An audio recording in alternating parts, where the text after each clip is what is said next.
Hi guys, welcome back to my channel.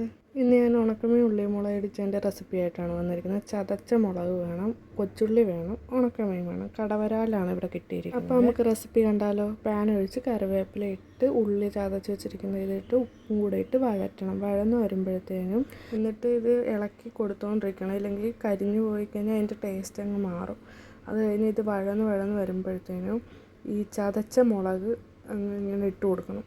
അത് ഒന്ന് വഴറ്റി കഴിയുമ്പോഴത്തേനും അതും ഒരുവിധം മൂത്തിങ്ങനെ വരുമ്പോഴത്തേനും ഇത് എല്ലാം കൂടെ മിക്സായി കഴിയുമ്പോഴത്തേനും ഈ ഉണക്കമീൻ അങ്ങ് ഇട്ടിട്ട് വഴറ്റണം. ഒരു 5-10 മിനിറ്റും കൂടെ ആ തീയിൽ കിടന്ന് ഇങ്ങനെ സിമ്മിൽ കിടന്ന് അത് മുരിയണം. ചില ആൾക്കാർ ഇത് ചതച്ചിടുന്നവരുണ്ട്.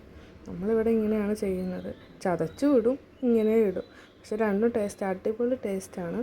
ഇത് ഒന്ന് ട്രൈ ചെയ്യണം എല്ലാവരും. എന്നിട്ടൊന്ന് ഫീഡ്ബാക്ക് അറിയിക്കണേ. അപ്പോൾ എൻ്റെ വീഡിയോ ഇഷ്ടപ്പെട്ടാൽ ലൈക്ക് ചെയ്യാനും ഷെയർ ചെയ്യാനും സബ്സ്ക്രൈബ് ചെയ്യാനും മറക്കരുത്. അപ്പോൾ നെക്സ്റ്റ് വീഡിയോ ആയിട്ട് കാണാം. Bye bye.